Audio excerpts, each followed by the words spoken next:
Alan Quinlan, come on in. Good morning, lads. How are you? How are you getting on? Morning, Al. I'm good.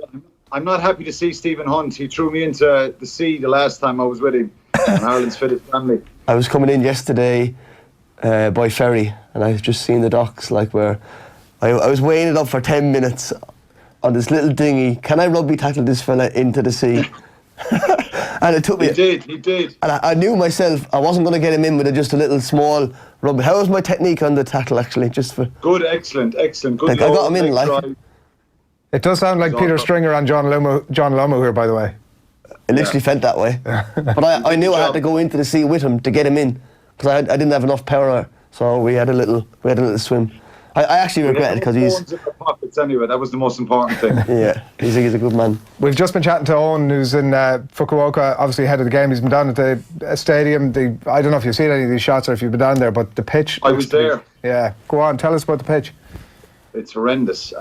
It's amazing how I couldn't believe it. I walked out on the pitch before the Irish team arrived, and you could practically lift it up with your hands. The sod, it's all kind of squares just laid down the last couple of weeks. They had issues with the pitch for France and USA. There was a storm and it was very wet and the pitch cut up badly, but there was no contingency plan. Have you heard that word in the last few days? Contingency plan. Bloody hell. Where do you go with that, Al, from a rugby point of view in terms of tactics? Listen, obviously Ireland keep the ball in hand and they go through the middle, but in terms of, is there anything that will be specifically laid out for Ireland because of the pitch and tactics wise? Well, it's just Ireland need to get a bonus point, Stephen, and if there's any sort of rain or conditions, it's going to make it much more difficult because, yourself, players want a solid underfoot pitch to play on, to run, to move. And look, I think Ireland will win the game, but they've got to get a bonus point to be sure of getting through. So I think it's not ideal, but look, they've just got to get on with it now. There's no point in even focusing on this, but the pitch it's bad. I was amazed, and I wouldn't be surprised if it cuts up badly tomorrow. What in terms of that bonus point then, Alan, and I really hope, we were chatting to on there, that we're not sort of in the aftermath going, Jesus, the pitch really done us over here. But in terms of the approach to it, obviously we went out pretty gung-ho. We'd scored a try after a minute and a half against the Russians, and Joe Schmidt had spoken afterwards about the ambition of doing that they didn't want to leave it until too late. Now, as it manifested, obviously it took us quite some time after that to get the bonus point in the bag. Do we go with a patient approach here and sort of grind it out over the 80 minutes, or are we going out to get 4 points in the bag in the first 20 minutes, 4 tries in the bag? If you do that, you're going to come unstuck. If things go well, obviously, and you score early, but Ireland against Japan and Russia, they started the games very well, and it was probably the middle period of the game that they were poor. So it doesn't matter how to get the job done. I think they've just got to really focus. And people often say, well, do you mention the bonus point you talk about? You probably can't, because if you start getting a bit flimsy and throwing the ball around a little bit, Samoa will be gung-ho here to finish on a high. They'll see Ireland as a massive scalp. So they've got to be patient and look, get a try from them all, get a try from a close carry like the first one against Scotland when Furlong scores. Those kind of tries are as good as wingers scoring here and up the field, so it doesn't matter. I think they have to be patient. I think if you look at Scotland-Russia a couple of days ago, for the first kind of 10, 15 minutes there, Scotland were actually quite patient and they kicked the ball in behind and they played a lot of tactical stuff just to push Russia back. And then they forced mistakes and then you sense an opportunity and you go for it. And they scored from the kickoff straight away after the first try, and they had 3 or 4 tries in probably a 10, 15 minute period. And it's a hammer blow. So you've got to take it out of the opposition's legs. Samoa are not a bad team. They're disorganised at times. They're very, very talented rugby players. But if Ireland start forcing this early, they'll get frustrated. And they're not coming from a place full of confidence and full of belief. So they have to kind of make it hard. I think make it hard, and they're enjoyable ones then when you make them hard.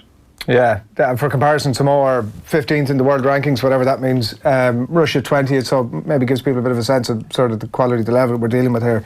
We're close enough to a first pick 15, Quinny, obviously 12 changes from the Russia game.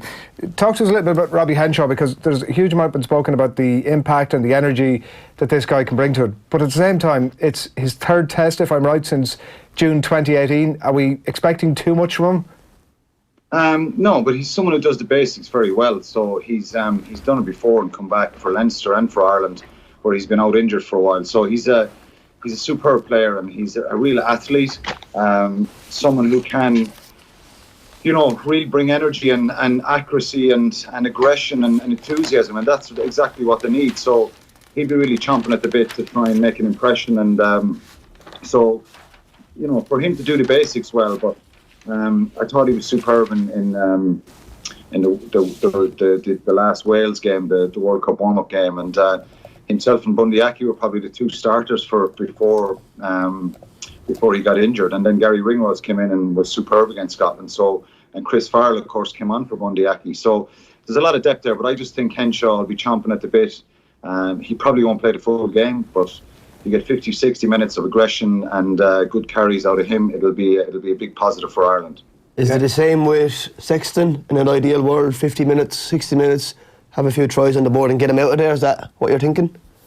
Yeah, I think so. Look, he's a good leader, and they were much better against Russia before he went off, and he was missed against Japan. So look, in an ideal situation, you'd love for Conor Murray and Sexton to try and find a little bit of cohesion together, and then Ireland are in a good place, Yeah, it's amazing how football players how they like 90 minutes under the belt.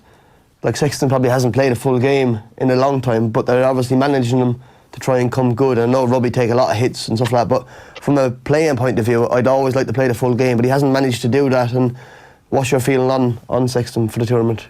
Yeah, but look, if you play, it's trying to get miles on the clock, really, Stephen. You know what I mean? And if he's fit and able and raring to go, I think the coach would probably take him off just to protect him more than anything. Yeah.